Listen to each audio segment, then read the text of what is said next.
Oh, yeah. He invented the isolation goon tank. Oh, right? yeah. Oh, you yeah. go in there and goon. It's like you're in space, dude. My friend actually went in his tank and did ketamine with him before he went in his tank. Who? Todd McCormick. Ew, what happened? John Lilly shot him up with an intramuscular shot of ketamine before he went into the tank. He's like, this is what I do. You want to do it? He's like, okay, sure. John Lee's like, hey, do you want to watch my parents fucking to conceive me? I like to do that in this tank. Let's go back in time. I like to go into the fucking, what do they call that Buddhist thing where you go and watch your parents fuck? Is that a real thing? Yeah, you know, in this, I forget the afterlife, their whole mapping the afterlife thing. But can they do it like with meditation or something? Is that what you're saying?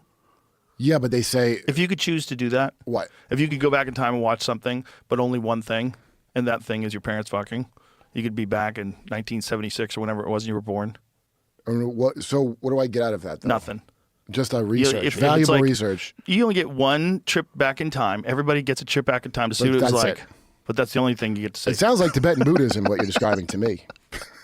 Pretty sure that's what do they call it when you go, the place you go to watch your parents fuck? Jamie, aren't you a Buddhist? The Bodak? It's not called that. How you like that Nicki Minaj, huh? Really? What about her? Did you watch? We've been covering TPUSA all week. Okay, you're deep in the woods. I'm not. I stay out of that. If it seems Why? like It's so great. Because it seems like the right wing of this country is in some sort of a weird gang war.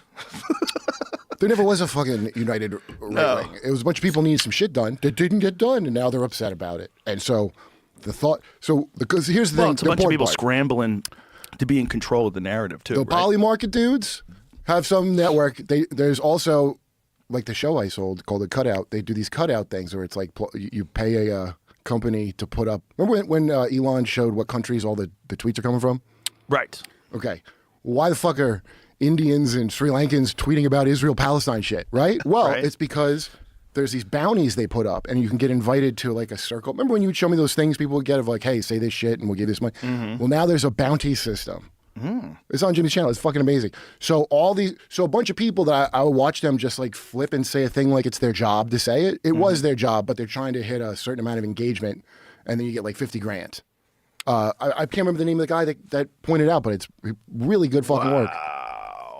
Oh, shit, I should have looked up. So it's not just bots. The Bardo. Bardo of Becoming, a Tibetan teaching after death consciousness passes through several bardos, culminating in the Bardo of Becoming, where karmic visions of one's next life arise. During this phase, there are increasingly frequent flashes of the environment, parents, and circumstances in which one will be conceived, and one is drawn towards these as a kind of refuge or new home. That's interesting, but not as interesting as the influencers. Thank you, Perplexity. Oh, yeah. No, Thank you to our sponsor, Perplexity. You can always tell who's getting paid to say thing because they'll use specific I just got phrases. paid to say that. Well, it sounds like a fair...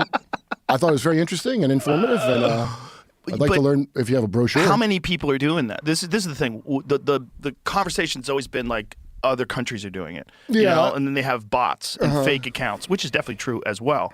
But it seems like also they're paying people to say things. Yeah, well... There's a lot of people that seem like they're doing it like it's a job, right? Me assuming someone either is blackmailed or MK Ultra is me being kind of positive because really a lot of these people are just sacks of shit that are going for a bounty. So if you were MK Ultra, that's like kind of cooler than that, I think. And you think some of them can just sort of justify that bounty, that, you know, whatever country's paying it, you know, hey, you know, they have their own rights. It's specific, like billionaires and shit pay it. And it works both ways, I'm sure. I'm sure Both a lot ways of the with what? anti-Israel stuff, people being paid a bounty, don't you think?